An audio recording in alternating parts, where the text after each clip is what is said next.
massive fire in a Calgary neighborhood. It spread very quick, so I tried to do as much as possible with the hose. How quickly people had to flee the flames. Face to face with a grizzly bear. And I said to myself, I'm about to die. The dog that is being called a hero. Dan Singh was one of the most loyal wrestlers, and he was a good guy. And Sings in the Ring, the local film on a wrestler who set the standard for the next generation. CTV Calgary, local breaking news with Ian White.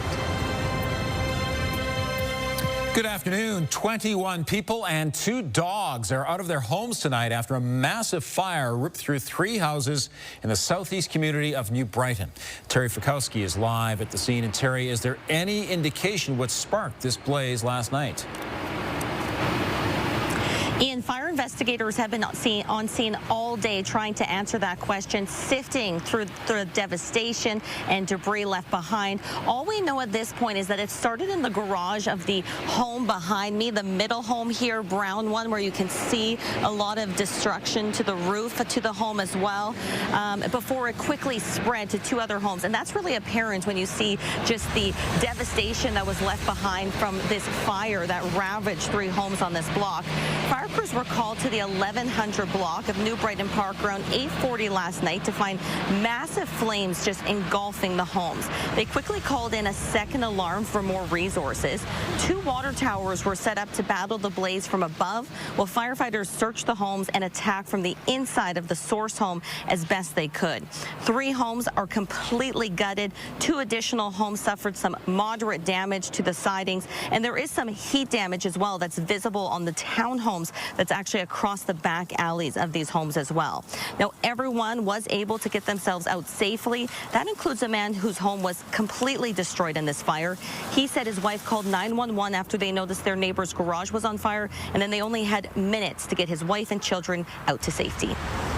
Spread very quick, so I tried to do as much as possible with a hose. It didn't work, and I just gave up on this because this was like very quick.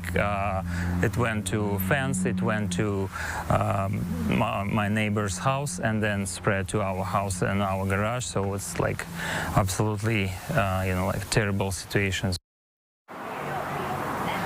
Now, one person was checked on scene by EMS as a precaution for smoke inhalation, but was okay. We saw a number of neighbors here last night jump out to try and help people get out of their homes, try and get belongings out of their homes, with many who were actually worried that the fire would continue to spread down the block, which is how quickly it was spreading. A lot of those neighbors coming back out today to show their support to the affected families, also just to check out the damage that was left behind on their street. And again, Ian, the investigation has narrowed that this is expected to have started in the source home, the middle home's garage, yesterday evening, although it's unclear at this point exactly what sparked the blaze. That's still under investigation. Yeah, quite a scene there. Thank you, Terry. Dollarama in Falcon Ridge was evacuated as a precaution while firefighters attacked a fire outside this morning. The fire was contained to cardboard in a recycling truck. No one was hurt. And firefighters also responded to a house fire in Beddington Heights today. A fire crew was nearby and responded quickly, containing the fire to the kitchen. 1 person escaped with no injuries. The search for a missing 5-year-old boy in the Crow's Nest Pass is into its 3rd day. Darius McDougall was last seen walking with his 6 siblings near a campsite in the backcountry before he got separated from them. The search continues near Island Lake. Darius has autism, and police say that may prevent him from responding to others. As time goes on, there's a potential that young Darius may have left the initial search area. So that search area will continuously be increased. RCMP say foul play is not suspected at this time. Calgary police need help finding a missing woman. 33-year-old Shanice was last seen downtown September 14th. Police say it's unusual for her to go this long without contact, and there's concern for her well-being. Shanice is 5'3", 140 pounds, with dark hair and brown eyes. She frequents the downtown Chinook Center and the transit system. Call police or Crime Stoppers if you have any information. A Calgary woman has pleaded guilty to animal abuse after a dog died in a hot car. Caitlin Fulkins has received an 18-month conditional sentence order, with the first 12 months to be under house arrest, followed by 12 months probation. The judge also imposed a lifetime animal prohibition. Fulkins was charged after her dog, Lucky, was left for more than 2 hours in a hot car in Mackenzie Lake on Canada Day last year. When police were called, the dog was unresponsive on the floor. The windows were up and the doors were locked. Officers broke a window to rescue the dog, but it was already dead. The temperature outside was approximately 20 degrees. A dog in Cochrane is being celebrated nationally for saving his owner from a grizzly bear attack. The 10-year-old Doberman named Knight is inducted into the Purina Animal Hall of Fame after a dramatic encounter in May of last year. 70-year-old Craig Campbell was hiking on the Whedon Trail, 10 kilometers northwest of Cochrane, when he came face-to-face with a grizzly sow and her 2 cubs.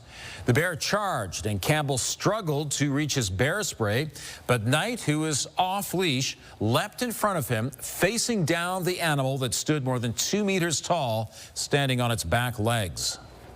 And I said to myself, I'm about to die. Knight was crouched below the bear, so then silence ensued.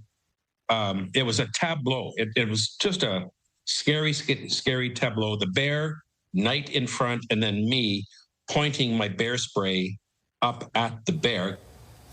Campbell now lives in Prince Edward Island with Knight, and he's grateful for the recognition of his best friend. 33 guinea pigs have been rescued from a sanctuary in northern Alberta. The sanctuary was overrun with the animals after a large number were given up.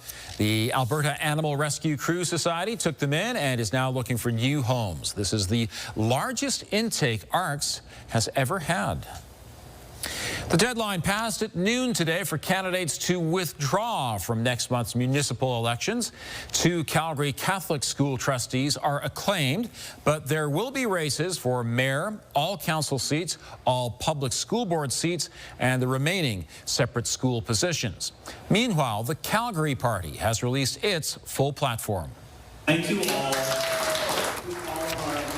The Calgary Party's mayoral candidate, Brian Thiessen, says they're committed to working across political lines.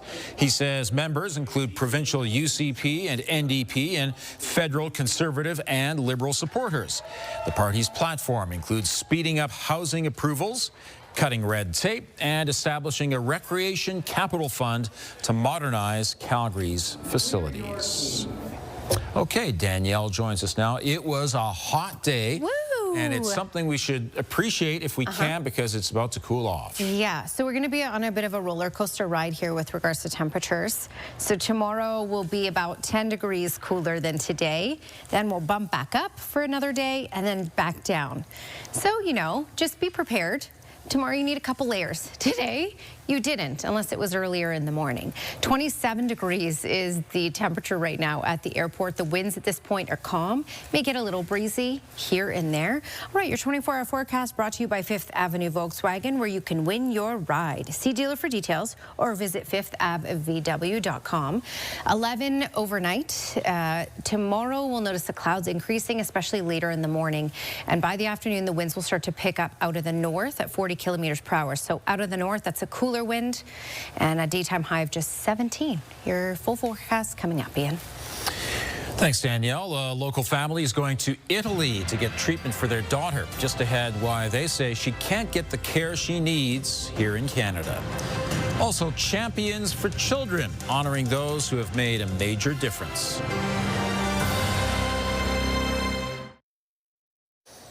A Calgary charity is celebrating 10 years of advocating for children's rights and tackling youth mental health.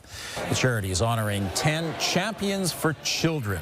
These are individuals or organizations who have transformed children's lives, including former federal cabinet minister Rona Ambrose and United Way of Calgary CEO Karen Young.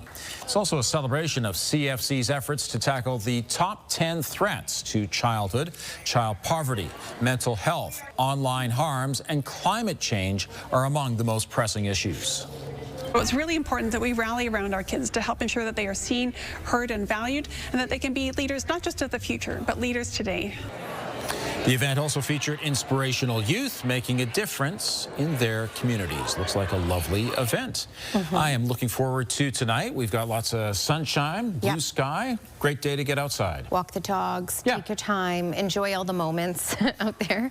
Take some pictures, send them into CTV, that kind of stuff.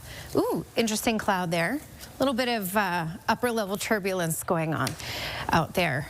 So a little bit of a sign of things to come, because the weather pattern will be changing tomorrow as we get this ridge of high pressure starting to shift its way out. This ridge of high pressure certainly did something for us. Check out these temperatures. Yes, we've officially begun fall on Monday. 30 degrees is the temperature in Milk River, Lethbridge, close to that in Medicine Hat, 28 in Brooks and Drumheller, and 27 in the city. So we have some heat out there. This is the hottest day of the next 10, and maybe even the hottest day for, I shall say it, the rest of the year. Okay, 43 kilometers per hour. That was the gust in Calgary, the peak gust. A little gustier in Pincher Creek, Crowsnest Pass area, 56 kilometers per hour, and 44 in Medicine Hat. So we're looking at similar winds for tomorrow, similar gusts, but it will be out of a very different direction. It will be out of the north. So these are warm winds. We're going to have a cooler wind tomorrow, gusting up to 40 kilometers per hour in the city.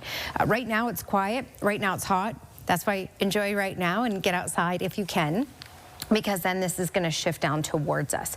Now, it's going to spare the far south. The far south will hold on to this high heat for another couple of days, but this jet stream is going to shift down enough that Calgary is going to notice a difference in temperature, a 10-degree temperature difference by tomorrow. So just a look at the cloud cover that will start to shift on in for tomorrow and through Wednesday, and through Thursday and even Friday. It's going to bounce back up, though. So by Thursday, we'll have maybe a little bit of cloud cover, but another quick ridge and high pressure will build in, and then we get another shift again with the cloud cover and the cooler temperatures and the wind out of the north.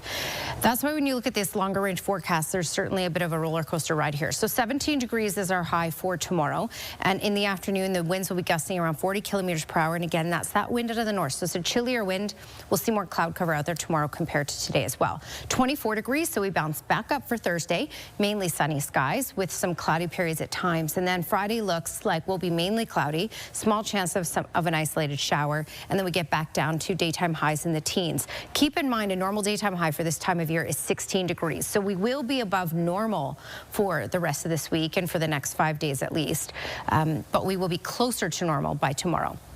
Okay, 24 degrees on Thursday, another 22 on Saturday, and then after that, we'll be hard-pressed to find another daytime high in the 20s over these next 10 days.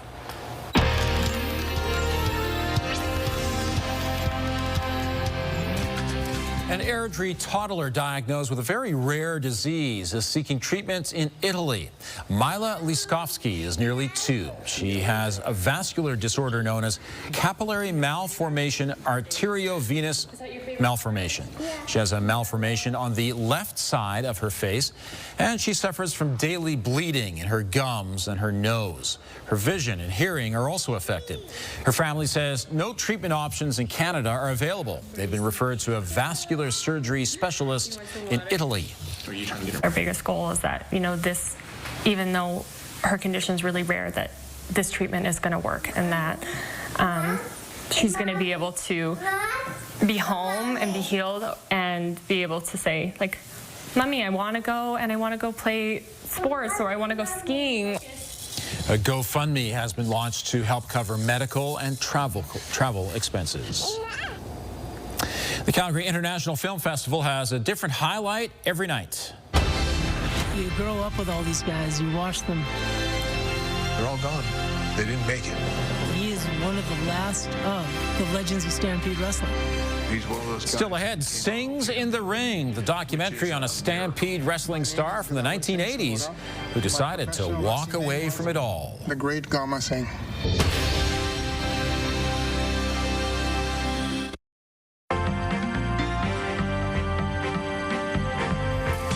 guidance today from Canada's banking regulator. Joining me is Robert Geary, investment advisor with the Popowich-Karmali Advisory Group. So, Robert, how did the markets close out the day?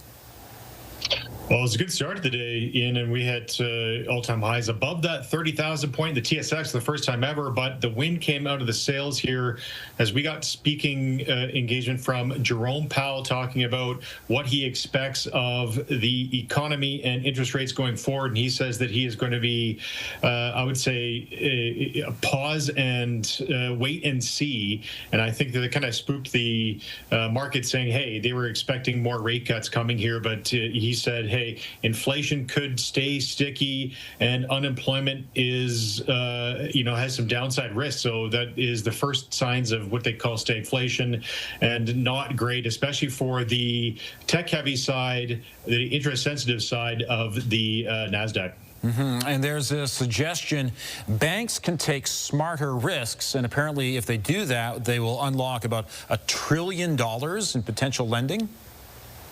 Yeah, this is out this morning, and I know the Office of the Superintendent of Financial Institutions here in Canada, they've been looking at this because we're a heavy regulated industry here in Canada, and there's a lot of rules in place to make sure that banks put away enough for potential bad loans. So what they're saying is that they're overly safeguarding a lot of capital that could be put out to future lending, not towards just household mortgages, but more to commercial loans for pipelines, for manufacturing, and this would unlock capital from insurers and pension funds alike. So they're trying to look at the rules here with a kind of a stagnating economy. This could be a source of capital in need at a time in need too.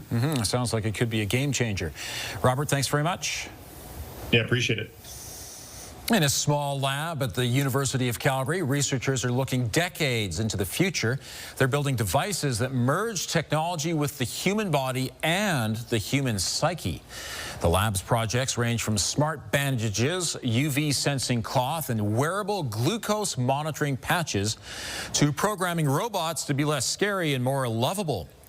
Researchers explore ideas that sound outlandish at first, like tasting virtual food, but the work is rooted in cross-disciplinary thinking, bringing together computer scientists, engineers, and medical experts to solve problems.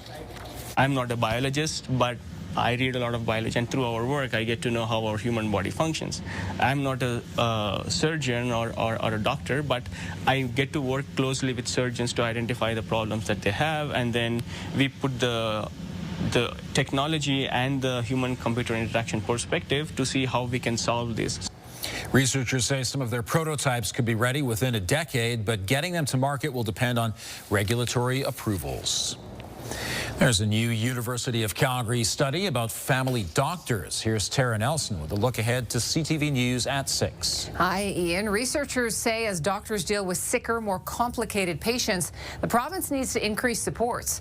Compared to the early 2000s, the number of patients with 5 or more health conditions has actually doubled. We'll have more on their findings at 6. Also ahead, deaf athletes gathered in Calgary today as they get ready for the Deaflympics in Japan, but they are facing a severe financial crisis. Glenn Campbell will have their story for us. Ian. Thanks, Tara. Inside the ring, a total villain. Outside the ring, he was my hero. He was my dad. He left a legacy. A legend of Stampede wrestling comes to life in Sings in the Ring. Gama Singh dealt with prejudice during his wrestling career in the 1980s. The documentary debuts tomorrow night at the Calgary International Film Festival. And joining me are the great Gama Singh and Akash Sherman, the director of Sings in the Ring. Thank you for coming in today, guys. Well, thank you very much for having us. Great to be here. Akash, I'll start with you. Why did you think that Gama's story just had to be told? Well, it has kind of gone untold until now. Our mutual and cherished and departed producer, Sonny Sidhu, brought the story to me, and my father grew up watching this gentleman on screen, and my uncles, and you know, he was a sports hero to them, and there weren't many people like him back then on TV, and you know, this was amazing for me. I wasn't even alive during Stampede Wrestling, so I got to travel into the past and tell this wonderful man's story. Yeah, very cool. Now, Gama, you were a villain in the ring. Was it always assumed that you would be the bad guy? Well, it depended on where I was. Being in Calgary and Canada, I was the bad guy, especially Stampede Wrestling. Competing against the Hearts, you had no choice but to be a bad guy. Right. There's no way getting over Bret Hart or Bruce Hart and the rest of them. So obviously I was the bad guy. However, in my travels overseas, I did a lot of tours, South Africa, Middle East, the Caribbean, and so forth. I was the good guy. To see my extended interview with Akash Sherman and Gamma Singh, you can go to ctvnews.ca/Calgary. We can expect to cool off quite a bit overnight. Right now in Calgary, it's mainly sunny and 27 degrees, still pretty warm. Danielle has details coming up.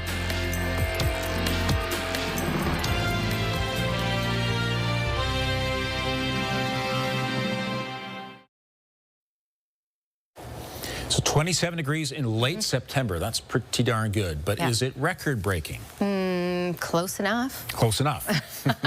By about 6 degrees. Oh, no. So not that close.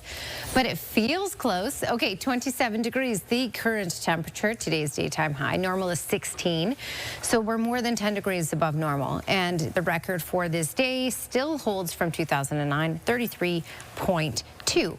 All right, longer range forecast, a little bit of up and down here with regards to temperatures. 17 is our high tomorrow, and a chillier wind out of the north. Back to the 20s for Thursday, and then back to the teens for Friday with a small chance of showers. Ian? Thank you, Danielle. It is harvest time at the Get Growing Garden. It's operated by more than 100 retirees from the energy sector. Volunteers spent the better part of the day at the Eagle Lake Turf Farm just east of Strathmore. In the spring, they planted a lot of root vegetables along with some tomatoes, cucumbers, and zucchini. Now it's time to harvest the vegetables and send them to the Calgary Food Bank. They're expecting to gather close to 36,000 kilograms today alone. The food bank says donations like this help make sure its clients have access to healthy food. So we make every effort to make sure that every single emergency food hamper that goes home with a Calgary Food Bank client has 30% fresh produce, 30% protein choices. They have access to dairy options if they choose that. And then those dry goods that we're all familiar with, the macaroni and the canned tomatoes and the beans, those kind of just make up the rest. Eagle Lake Turf Farm donates the land to the gardeners and says it's part of its 1 Acre Difference Maker initiative. Beautiful day to be farming as well. Well, thank you for joining us. Now here's the early edition of the CTV National News.